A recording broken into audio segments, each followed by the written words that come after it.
Hello everyone, welcome to Unacademy let's crack UPSC CSC Hindi.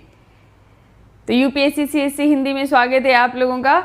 26 जनवरी से Unacademy ने बहुत सारे बैचेस लॉन्च किए हैं। 100+ एडुकेटर्स हैं अनअकैडमी पर, और अनअकैडमी पर ऐसे बहुत सारी बैचेस लॉन्च होती रहती हैं। ये 26 वाला तो बहुत अच्छा है, इम्पॉर्टेंट है, क्योंकि इसमें एक तो रिवीजन बैचेस चल रहे हैं, तीनों ही मीडियम से रिवीजन बैचेस चल रहे हैं, और इसके अलावा आपका जो है 2022 के लिए, 2023 के लिए आपके जीएस के लिए बैचेस शुरू हो चुकी हैं, और फिर 2023 के लिए भी बैचेज हैं, और साथ साथ एनसीईआरटी बैच आप लोगों का पूरा जो है ये लॉन्च हो चुका है।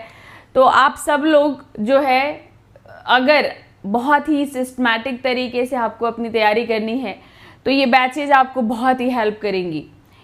तो ज्वाइन करने के कई तरीके हैं। आप जीएस का ले सकते हैं, कॉम्बो ले सकते हैं, और ऑप्शनल के साथ आ सकते हैं। अनअकैडमी पर प्लस है, आइकॉनिक है। तो ये जो प्लस है, प्लस की फ़ी आपकी 44,550 रुपये में 1 साल का है, 84,800 में 2 साल का, 81,000 में 3 साल का है। और उसी तरह आइकॉनिक लेते हैं तो आइकॉनिक 67,050 में 1 ईयर, 1,04,175 में 2 ईयर का है, 1,38,375 में 3 ईयर का है। तो आइकॉनिक के देखो अपने फ़ायदे हैं।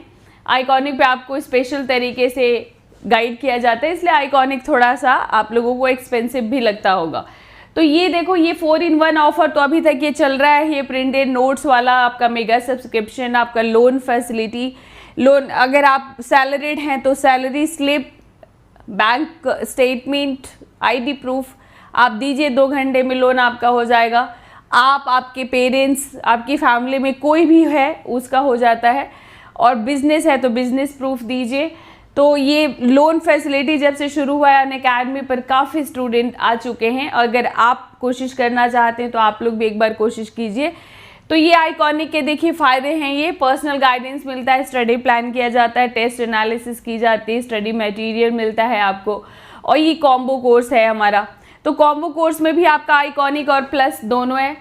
आइकॉनिक के फ़ायदे मैंने आपको बता दिए। तो आइकॉनिक का 1 ईयर का 88,705 रुपये में, 2 ईयर का 1,31,510 रुपये में, और 3 साल का आपका 1,67,220 रुपये में। ईएमआई से पे कर सकते हैं सबका। 1 साल का 7,300 देना पड़ेगा, 2 साल का 5,480 रुपया देना पड़ेगा, 3 साल का 4,645। जितना बड़ा लेते हैं उतना आपका कम होता चला जाता है ईएमआई। और ये आपका प्लस का है। प्लस का 70,103 1 ईयर, 10% सब पे कम हो जाएगा रिंकू लाइव कोड के साथ। तो ये आपका 63,000 का पड़ेगा। 2 ईयर का 99,680 है, इस पर भी 10% कम हो जाएगा रिंकू लाइव कोड के साथ। 1,21,200 है रिंकू लाइव कोड के साथ, ये आपका 3,367 रुपये का पड़ता है। और ऑप्शनल आप लोगों का सोशियोलॉजी से कोई क्वेश्चन होगा तो आप ये पूछ लीजिएगा। 24,750 रुपये में सोशियोलॉजी का है। सोशियोलॉजी और हिस्ट्री ऑप्शनल में पढ़ा रही हूँ, ऐसे अनअकैडमी पर सारे ही ऑप्शनल्स हैं। तो ये आपका 1 ईयर और 6 मंथ में ज़्यादा फर्क नहीं है, इसलिए आप 1 ईयर का ही लेना। और ये आप लोग का कॉम्बैट, ये तो आप लोग का फ्री है बिल्कुल। रिंकू लाइव कोड के साथ एनरोल्ड कर लीजिए अपने को। हर संडे होता है 11 बजे, और अब हिंदी और इंग्लिश दोनों में ही अवेलेबल है। और ये आपका राइज 5.0 अनअकैडमी पाथ फाइंडर पर आपका जीएस टेस्ट सीरीज चल रहा है। वर्ल्ड अफेयर यूपीएससी सीएससी पर आपका जो है ये आपका करेंट अफेयर चल रहा है। तो करेंट अफेयर्स, वर्ल्ड अफेयर, ये सब चैनल्स हैं। तो वर्ल्ड अफेयर्स यूपीएससी सीएससी पर रिंकू लाइव कोड जैसे ही लगाएंगे अनलॉक हो जाएगा। और ये मेरा टेलीग्राम लिंक है और मेरा कोड। तो मेरे कोड के साथ आप आते हैं तो आप मेरे साथ व्यक्तिगत रूप से मेरे ग्रुप में जुड़ते हैं, मेरे साथ जुड़ते हैं, और आपको मेरा पूरा आपका मार्गदर्शन, आपका through out your study preparation आपको मिलता रहेगा। कभी हार मत मानो। कई बार हम जब असफल होते हैं, फेल होते हैं, हमारे मन में बहुत निराशा बैठ जाती है। बहुत सारी, सिर्फ पढ़ाई में नहीं, और भी जिंदगी में कई ऐसे मोड़ आते हैं जहां पर हम बहुत ज़्यादा निराश फील करते हैं, बहुत फ्रस्ट्रेट फील करते हैं, और हमें ऐसा लगता है कि अब क्या होगा। इसी को हम कहते हैं ब्लाइंड टर्न, अंध मोड़। बहुत बार आते हैं जीवन में, बहुत बार, और तब हमें कुछ समझ नहीं आता कि आगे क्या होने वाला है। कई बार ऐसा होता है कि हम कोशिशें करते चले जाते हैं, लेकिन बार बार हम फेल हो जाते हैं, बार बार असफल हो जाते हैं। फिर लगता है कि और कब तक। और फिर आजकल की जो यूथ है नशे का शिकार हो जाती है, कोई और बहाना ढूंढ लेती है, कोई और एक्सक्यूज ढूंढ लेती है। लेकिन हम ही में से कुछ वो लोग होते हैं जो ऐसे ही टाइम पे कहते हैं कि नहीं,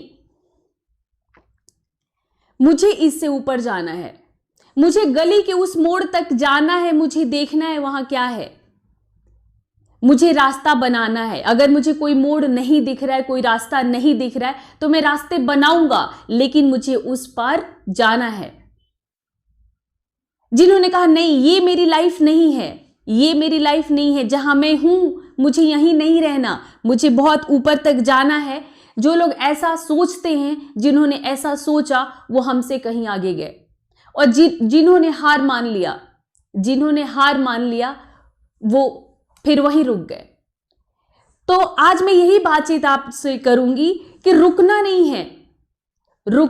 है, चलते जाओ, एक दिन जरूर मंजिल मिलेगी।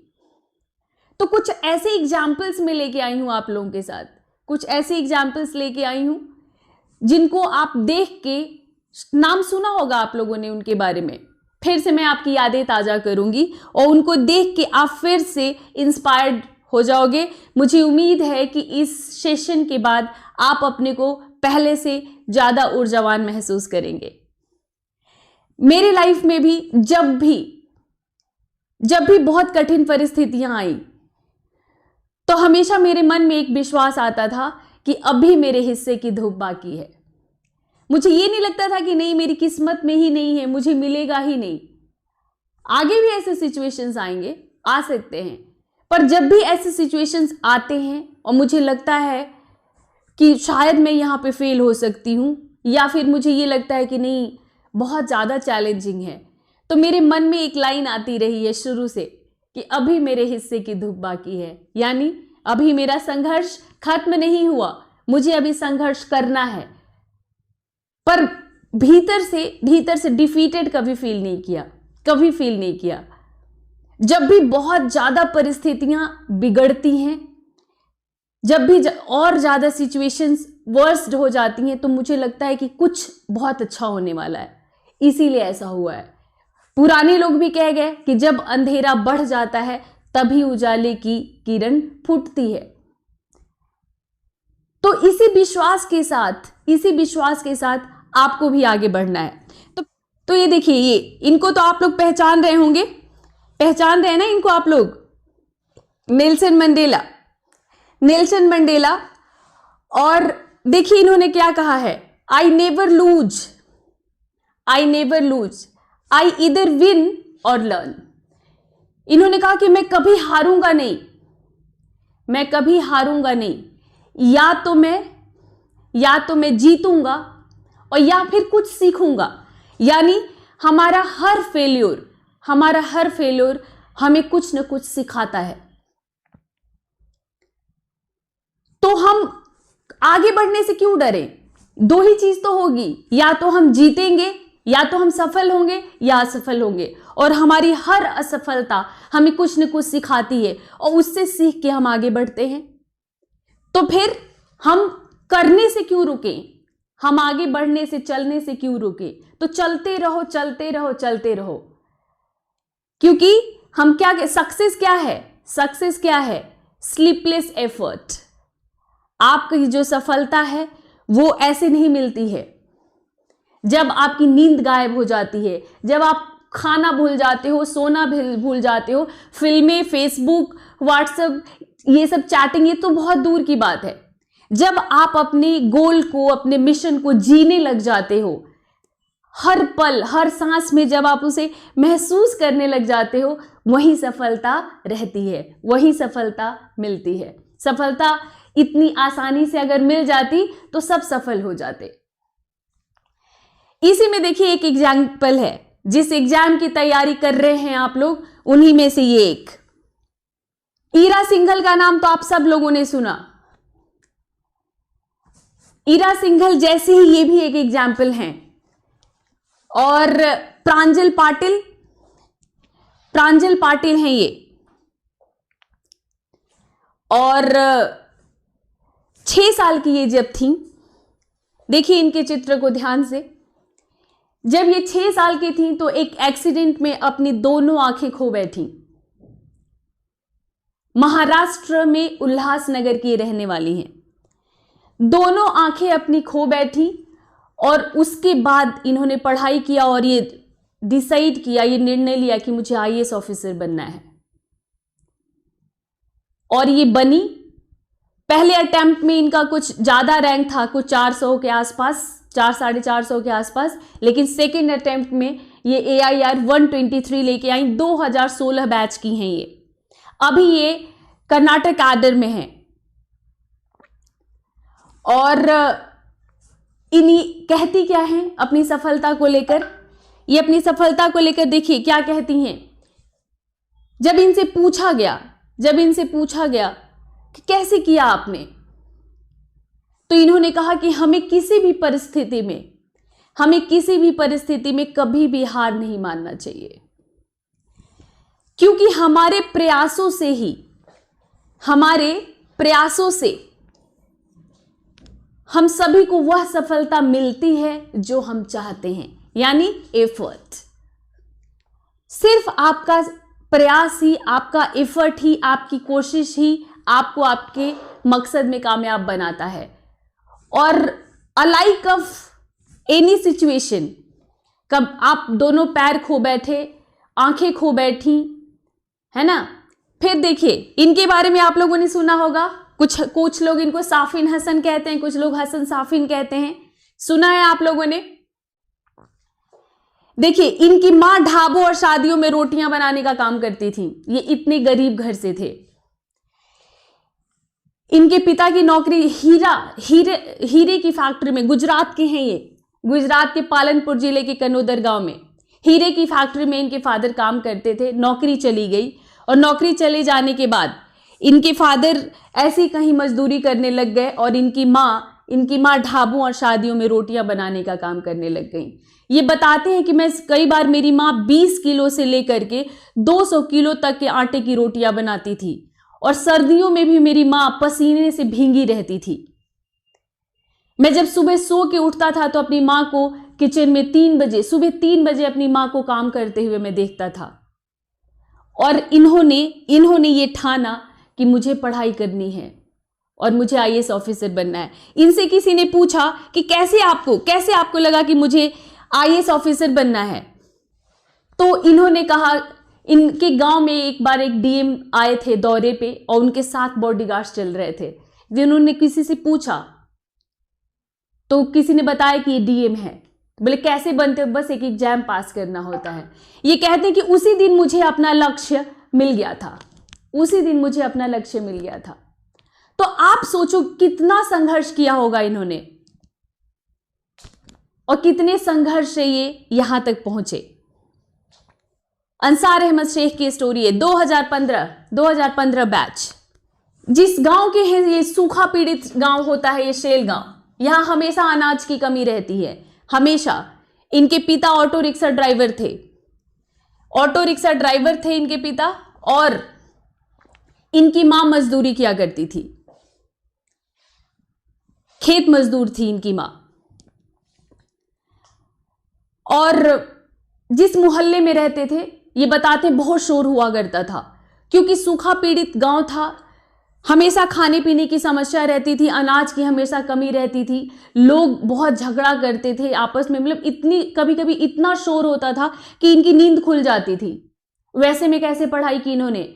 जिला परिषद के स्कूल में ये पढ़ते थे। आप कहते हो ना हिंदी मीडियम, इंग्लिश मीडियम। जिला परिषद के स्कूल से पढ़ते थे। मिड डे मील के सहारे इनका जीवन चलता था, क्योंकि इनके फादर ऑटो रिक्शा चलाते थे और शराब भी पीते थे और हमेशा रात को देर से लौटते थे और इनकी मां के साथ गाली गलौज किया करते थे। इनकी बहनों की बहुत कम उम्र में ही शादी कर दी गई थी और इनका छोटा भाई अपने चाचा के गैराज में काम करने चला गया था, बहुत कम उम्र में ही। पर इन्हें लग गया पढ़ाई का चस्का और इन्होंने कहा कि नहीं, मुझे पढ़ना है। नहीं मुझे पढ़ना है। और जिला परिषद का जो स्कूल से यानी सरकारी स्कूल्स मराठी मीडियम से इन्होंने पढ़ाई की। खाने के लिए मिड डे मील पे डिपेंडेंट थे। गांव वाले प्रेशर कर रहे थे, जिस गांव में रहते थे, कि पढ़ाई छुड़वा दो, काम पे लगाओ, इतनी समस्या है। इनके फादर इनके हेडमास्टर से मिलने चले गए कि इसकी पढ़ाई छुड़ा दो। तो प्रधानाध्यापक ने, हेडमास्टर ने कहा कि क्यों छुड़ा रहे हो इसकी पढ़ाई, तुम्हारा बच्चा बहुत जहीन है, बहुत काबिल है, और एक दिन ये बहुत तुम्हारे इस जिंदगी से तुमको छुटकारा दिलाएगा, तुम्हें मुक्ति दिलाएगा। ये फिर किसी भी तरह इनको वो पढ़ने दिया गया, मतलब इनके फादर ने छोड़ा। और जब ये 12th में 12वीं में 91% लेके आए तो कहते हैं कि लोग मुझे थोड़े अलग तरह से देखने लग गए। और पुणे का बहुत फेमस कॉलेज है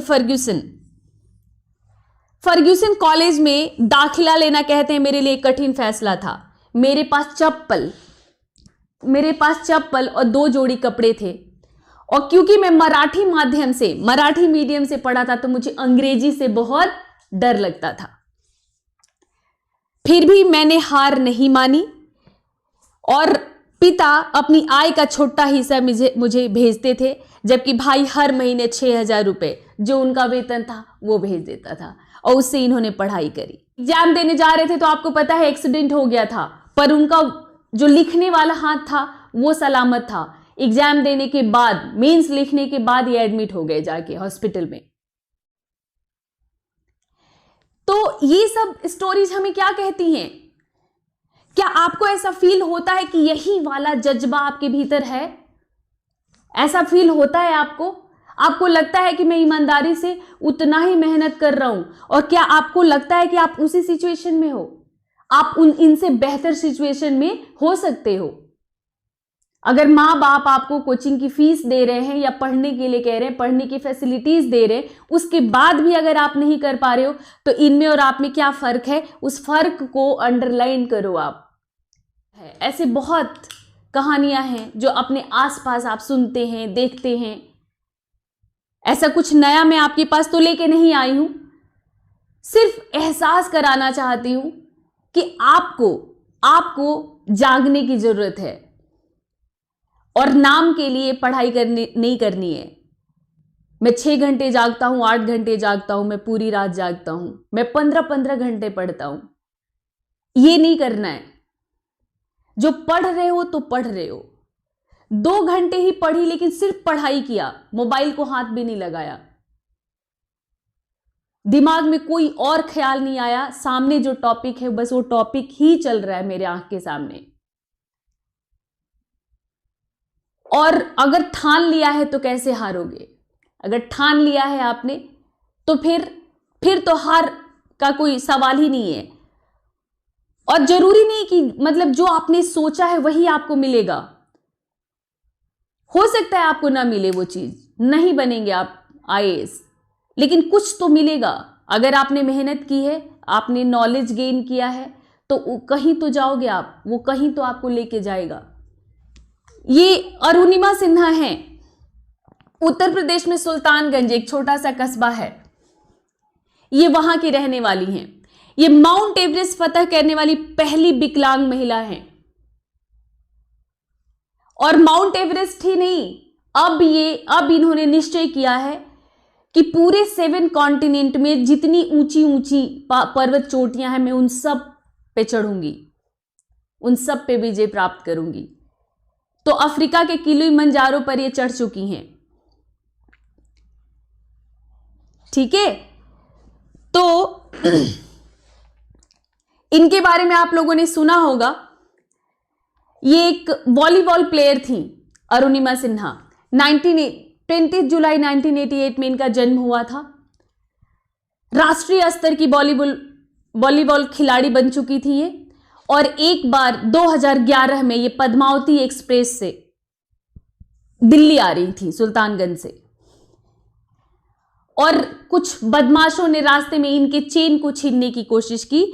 उन बदमाशों से ये उलझ गई और उन्होंने इनको चलती हुई ट्रेन से बरेली के पास बाहर फेंक दिया। ट्रैक के बीच में ये गिरी और इनकी टांगे ट्रैक में फंस गई। ये रात भर चीखती रही, चिल्लाती रही, कोई बचाने नहीं आया। पैर पर से कम 40-50 ट्रेनें गुजर गईं। सुबह लोगों ने इनको देखा और एम्स में भर्ती कराया। और जब ये एम्स में भर्ती हुई तो फिर अब अपने घर वालों के लिए एक अपाहिज, अपंग, ये एक तरह से मेंबर थी। लोग कहने लग गए, रिश्तेदार, परिवार वाले, कि अब तो ये अपाहिज हो चुकी हैं। लेकिन इन्होंने सोचा कि ना, मुझे ऐसी जिंदगी नहीं गुजारनी है। और फिर इन्होंने मन में ठाना कि अब मैं वॉलीबॉल नहीं खेल सकती तो क्या, अब मैं माउंट एवरेस्ट फतह करूंगी। 2011 में ये एक्सीडेंट इनको हुआ था और 2013 में इन्होंने माउंट एवरेस्ट फतह कर लिया। सोचो 2 साल, क्या जिजीविषा रही होगी भीतर इनके, और कितनी हिम्मत। इनकी ही ये लाइंस हैं, ये देखो। अभी तो इस बाज की असली उड़ान बाकी है। अभी तो इस परिंदे का इम्तिहान बाकी है। अभी तो मैंने लांघा है समंदरों को, अभी तो पूरा आसमान बाकी है। तो अभी भी बहुत कुछ कर गुजरने का जज्बा इनके भीतर है।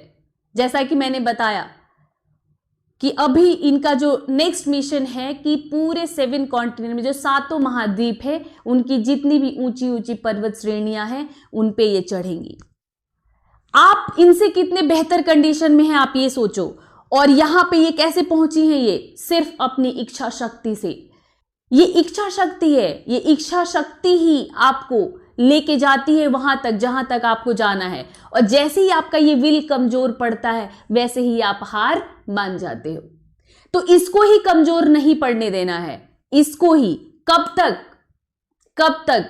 जब तक आपको दिखने न लग जाए वो गोल, वो मंजिल जो आपने सेट कर रखी है। अब आप अपने में से कुछ लोग ईमानदारी से पूछें कि क्या मैंने गोल सेट की है अपने लिए? या वो भी आईएएस की तैयारी कर रहा है, वो भी आईएएस की तैयारी कर रहा है, वो आईपीएस बन गया, तो उसको देख के आपको बहुत मन करता है वैसी वर्दी पहनने का, या डीएम को देख के डीएम बनने का मन कर गया। पर मन करना और कोशिश करने में, दोनों में बहुत फर्क होता है। चाहने में और करने में बहुत फर्क होता है। तो आपने चाहा तो है, पर उसको पाने के लिए क्या कर रहे हो आप, कितना कर रहे हो, बस उसको ही अंडरलाइन करने की जरूरत है। और बाकी तो ठीक है, कभी पीटी निकलेगा, नहीं निकलेगा, कभी पीटी निकल गया, मेंस में फेल हो गए, मेंस नहीं निकला। कई बार ये भी हो सकता है कि आप इंटरव्यू से वापस आ गए, पर आपको बार बार वही कोशिश करते रहना है जब तक आप कामयाब ना हो जाए। एक कविता है, देखो, अटल बिहारी वाजपेयी जी बार बार इस कविता को कहते थे, क्या हार में क्या जीत में, किंचित नहीं भयभीत में, संघर्ष पथ पर जो मिले ये भी सही वो भी सही, संघर्ष पथ पर जो मिले ये भी सही वो भी सही, वरदान नहीं मांगूंगा मैं, हार नहीं मानूंगा मैं।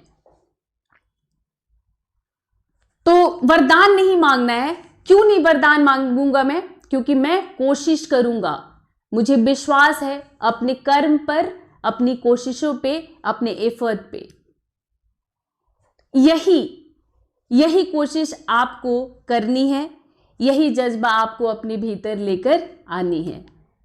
और आप जो इस तरह से थोड़ी कोशिश कहीं भी नहीं ले जाती, ठीक है, थोड़ी आधी अधूरी कोशिशें कभी कामयाब नहीं होने देती। आपकी कोशिश हमेशा संपूर्ण होना चाहिए, कंप्लीट होना चाहिए। तो पूरी तरह लग के, पूरे मन से आप कोशिश करें, आप जरूर कामयाब होंगे। फिर अब लग जाना है आप लोगों को, अब लग जाना है, पूरी तरह से लग जाना है और मन लगा के, एकदम आधे मन से नहीं, पूरी इच्छा शक्ति के साथ, अदम्य साहस के साथ आपको करना है। क्या करना है? अपने मंजिल को पाने की कोशिश, अपने लक्ष्य को पाने की कोशिश। तो थैंक यू सो मच।